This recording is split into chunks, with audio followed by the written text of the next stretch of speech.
Assalamu alaikum wa rahmatullahi wa barakatuh. My name is Naima B. Robert and I've been Muslim for 18 years, alhamdulillah. Well, I grew up in Zimbabwe and I grew up in a non-religious household. I grew up really not believing in God until I got to my late teens and I started to think there must be a higher power, there must be something out there that's looking out for me, that knows me better than I know myself. I was introduced to church, went a couple of times, but for me, the fact that they told me to believe without any proof or without being able to convince me meant that I couldn't commit to it, so I didn't go back again. And it was only when I went to the UK and I was at university, and in my first year of university, I went to Egypt for a festival. And in Egypt, I, for the first time it seemed, noticed these women wearing hijab. And I was not impressed at all. As far as I was concerned, they were oppressed, they were repressed, and I raged about it for a good 2 days before I actually asked somebody, why do you cover? And I think that was what people would call my light bulb moment, or what Oprah would call my aha moment, was when she said to me, because I want to be judged for what I say and what I do, not what I look like. For me, that was just like, whoa, wait a minute. Where did you get that idea from? And I started to think, what is this Islam that makes this woman so strong, so confident, so sure of herself, that she doesn't need to do what millions of women do every day, which is put themselves out there to be assessed, to be accepted, to be admired. And I wanted to find out more. And really that was my introduction to Islam. I started to ask questions, I started to read. I started to mix more with Muslims, and I actually went on a journey of discovery, which I talk about in my book, From My Sister's Lips. I think everybody faces different challenges when they accept Islam, depending on where they're coming from, depending on who they become Muslim around, what kind of community they come into. I was very fortunate because I became Muslim at a time when, at university, it was like everybody was becoming Muslim. Like everybody was either starting to practice or was becoming Muslim. We had a whole big group of us who were on this deen high. We would go to the masajid and we'd go for the Taraweeh prayers and we'd cook iftar for each other. And it was, mashallah, it was really amazing. We were in this sort of new Muslim bubble. I think some of the hardest challenges would be things that you're just used to from Jahiliyyah. Things like maybe for some people it's a dress code. For me, it wasn't so much because I actually chose to start covering my hair, and then just as my iman grew and my knowledge grew, I just covered more and more. Maybe friends from the past that you were close to and that you realized were not really helping you in your deen anymore. Guy friends, definitely, if you had close guy friends, that was a difficult transition. And it wasn't just difficult for me or for the person who's becoming Muslim. It was difficult for them as well, for them to understand that it's not personal. It's something that I need to do because of my religion. And of course, reactions of family when they thought that basically I'd just gone mad. And, I think that idea of you used to be ...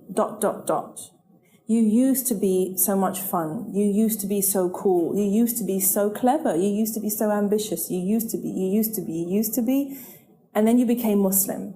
And it was like for a lot of people, you were all these amazing things. Then you became Muslim and now there's nothing. There's just you, Muslim. You're not with us anymore. You're not fun. You're not contributing. You've just opted out, basically, of life. I think for me, that was a big concern for me. If I remember the poetry that I used to write when I first became Muslim, this idea of, I still want to be myself. I've spent 18 years, 19 years, 20 years being me. I want to be Muslim and be myself and be me still. And that kind of struggle of the nafs, I guess, that jihad of nafs that you have between balancing who you are and what Allah subhanahu wa ta'ala expects from us, that jihad is hard enough. When you add the jihad that you have between yourself and your nafs and what Allah wants from us, and then what other people expect from you, whether they're Muslim or non-Muslim, it can become a real time of turmoil and conflict, and it can be really difficult, subhanAllah. But alhamdulillah, you make your way through. And I think most of us go through a journey of self-discovery, even within Islam, where you maybe became Muslim, shut out everything from your previous life because you wanted to do the right thing Islamically.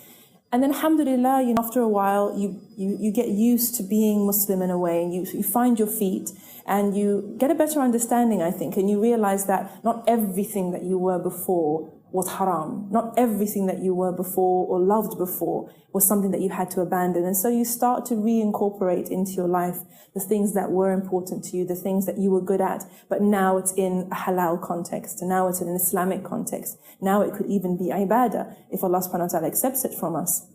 I've met so many people who've been through that journey of becoming Muslim, abandoning everything and everyone, living like that for many years sometimes. And then alhamdulillah, after a while, you realize that it's not the way I thought it was at the beginning. There is more space, there is room. I can still be me, because being Muslim makes me the best version of me. It doesn't make me into somebody else. It just makes me the better version of the one I was before, the person that Allah subhanahu wa ta'ala created me to be. My family were an interesting case.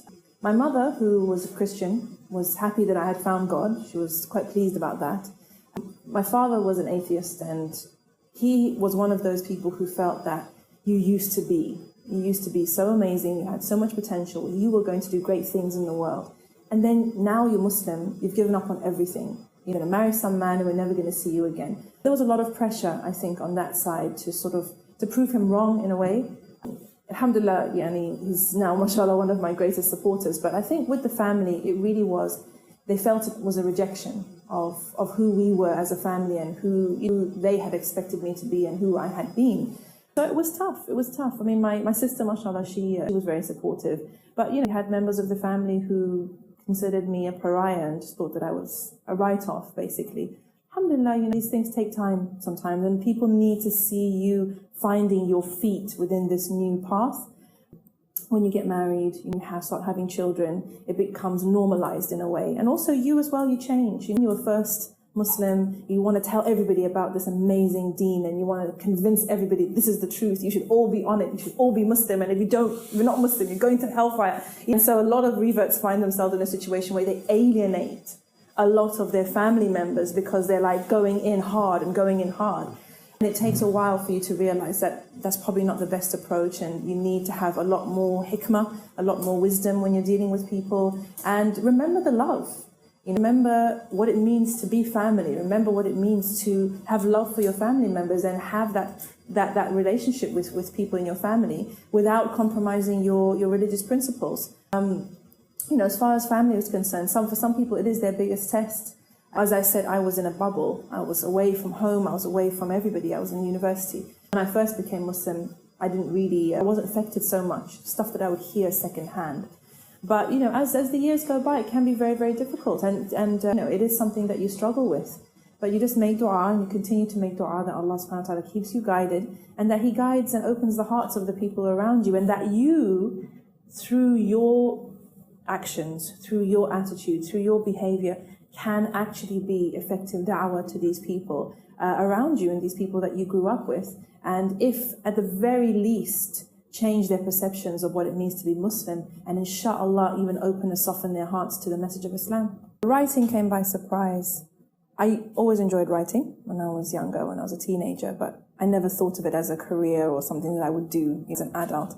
And it was born around the time that my son was maybe 6 months, 8 months old, my eldest. I would take him to the library. And at the library, mashallah, I love books. And we would go to the library and we would take so much time in the children's library, just enjoying the books and choosing which ones we were going to take home. And really the biggest thing for me was that there were no books about Muslims. There were no books about Islam. And I really wanted my son to grow up with a very strong sense of himself and a sense of pride in who he is as a Muslim. I wanted him to see himself reflected in the books that we were reading and bringing home. And really that's how the children's writing was born. I just started writing sort of little rhymes based on some of the things that I liked from the library, based on some of the ideas that I had seen. I just started writing little rhymes for children, and alhamdulillah, my first book, The Swirling Hijab, was a result of one of those first sessions. And then I just started working as a children's writer, and my niche was multicultural children's literature, because there was at the time a huge void in the market for books about Muslims. Alhamdulillah, now there's a lot more, but when I first started, this was now 2000, 2001, there was nothing. Swirling Hijab was actually revolutionary in its own way, because it was a book very much a children's book. It's in rhyming texts, and it's about a girl playing with her mother's hijab. And at the end it says, covering her mum as a part of her faith is what the hijab does best. Now, that was before all the hijab fitna. That was before the niqab bans. This was before Europe went crazy. And the publisher was brave enough to just say, this is part of Muslims' life, this is part of Islam, and we want to help you celebrate that. And so they did. And then after that, we wrote about many different things. We wrote about Islamic art, about how Muslims welcome new babies. I wrote a lot of books that looked at different cultures and how different cultures live, etc. So that was the children's writing. From My Sister's Lips came literally by Allah's planning, because I wasn't intending to write a book. I ended up meeting my agent because she wanted me to write a children's book for her. And in the end, she came to my home and I cooked for her because she wanted to go out to eat. And I said to her, well, I don't mind going out with you, but I cover fully, so not everywhere will be appropriate. And it just blew her mind. So she just couldn't get her head around it. So it was like, excuse me, I just need to know, what do you mean you cover fully? I explained it to her. And I said to her, I've always wanted to write a book about what it means for me to be a Muslim woman and to live in the UK and how I became Muslim. Because every time I see a book that's written about Muslim women, it's a sob story, it's a tragedy, it's some big drama. And that's not how we live. Our lives aren't like that. So she was really excited by the idea, and she said, look, I can get you a book deal. If you can write this book, I can get you a book deal. And alhamdulillah, she did. And so that was the result. The result of that was From My Sister's Lips. Alhamdulillah, amazing help from the sisters that were around me at the time. We did interviews, we talked about everything, and we had a great time doing that. And then I went back home to my father's house in Zimbabwe to actually write up all the interviews and write the book. And the book took about 6 weeks. It was just inspired. I just sat down at the computer, the words would just come. My father was one of my main proofreaders, so he would actually read the manuscript and give me ideas on how to improve this bit, although I have to mention this. I think he was the one who made sure that I mentioned polygamy, I think. And he was the one who made me put the sisterhood at the end of the book, because he felt that that was really the strongest message of my life and of the book, was Islamic sisterhood and what that sisterhood means and what it can offer to the world. That was From My Sister's Lips. And then after that, obviously, I wrote many different novels for teenagers, and all of them just wanting to share Muslim life with Muslims and with non-Muslims. And for young people to see themselves reflected in the books that they read, and also to be able to tackle some of the issues that our young people face, that we as adults have a hard time dealing with, a hard time facing up to. Things that we don't talk about in general. So, From Somalia with Love, Boy versus Girl, Black Sheep, Wore Red Trainers, all of them deal with the reality of being a young Muslim in the West today and around the world, really. So that's really how my writing trajectory has gone. I hope, inshallah, to be able to write more books in the style of From My Sister's Lips. I have a lot of books inside me. I still have to write about Hajj. Inshallah, I would really like to write a book about my Iddah as well, and include my poetry. That's a new thing for me. This is the poetry, and it's a journey that I'm really enjoying, alhamdulillah, and it seems to be touching people, and it seems to be making a difference in some people's lives, and really that's all we can ask for, alhamdulillah. I knew From My Sister's Lips was speaking truth. I knew that. I wrote it from a place of love, really. I wanted to set the record straight. I wanted people to be surprised and inspired and learn from this book. And mashallah, just the love that I got from sisters who actually were involved in the book, how easy it was for the book to come out. And then the response that we got afterwards, I've had people saying they started to wear hijab because of the book, or that it's made them proud to be a Muslim. And I know even some people who became Muslim after reading that book. SubhanAllah, the barakah, I think, inshallah, was the result of my intentions were really set the record straight, put this out there as a good deed, inshallah, and Allah will bring the success. Alhamdulillah, I pray that Allah accepts it from me and from all the sisters who were involved, and also from, husband, Allah yarhamu, because he was a huge part of that book, and facilitating it and supporting it and making it happen. And subhanAllah, he used to actually say that he's hoping that one of his best deeds will be helping me to write that book. Because it was, mashallah, such a book of da'wah. It was a book of da'wah. And Dr. Saleh also was involved, and may Allah have mercy on him. and reward him for his work on it. It was a labor of love. I think that's the best way to put it. It's been a journey. It's been a journey. What can I say? It's been a journey of self-discovery. There have been hardships, there have been trials, there have been successes and triumphs. And at the end of the day, I think the best thing about it is that I'm still standing. When he passed, Allah yarhamu, I just was thrown into a whole new world, a whole new role. I've been sort of a stay-at-home mum, I've been work-from-home mum, I've been a homeschooling mum, and for the first time, I'm mum and dad. I'm a working mum, I'm a single mum. I run a company, I run 2 companies, and I run my husband's company as well as sisters. And it's a new life. And this is what Allah has decreed for me. And because I'm still standing, I know that Allah has put khair in it for me. Even though it's nothing like I knew and nothing like I expected, I have full yaqeen that there is khair in it for me and that I can handle it. And I think that makes a huge difference. Allah is my wali, He's my wakil, and He will never let me fall. And I believe that with full certainty.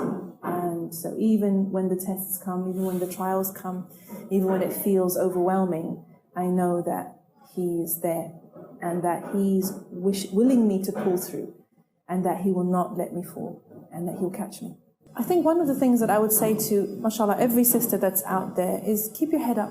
Keep your head up. This life is not easy. This life is full of trials. Alhamdulillah, we have a good time. A lot of us have a good time at it, but it is a trial. But if you see the trials and the tests as a challenge, you will face it in a different way from if you see it as like a punishment or something that is being imposed on you that you've got no control over. Everything that happens to us is a challenge. And when we have the mindset that bi'idhnillah we are going to achieve and we are going to win and we are going to actually, we're going to step up to the plate and we're going to put our game face on, then you approach it with positivity and confidence and know that Allah subhanahu wa ta'ala wants good for you and that He will guide you if you want guidance. And so make intention is the first thing. Make intention and then take the first step. Allah subhanahu wa ta'ala will always help you if you're making your way towards Him. The Hadith Qudsi tells us if you come towards Him, a handspan, He comes towards you at arm's length. Meaning, He will not leave you to make the whole journey on your own without helping you. He will help you. Make the intention, take the first step, surround yourself with good company. That's the advice that I have for my sisters out there, because in those ways, at least, whatever happens, if you don't get on deen before you die, at least you die trying. And I think that is where we all want to be, that Allah takes us when we're striving, and He takes us when we're trying, and He takes us when our hearts are already attached to Him, when our intention is already to rejoin Him. And I think that's the advice that I would give to my sisters.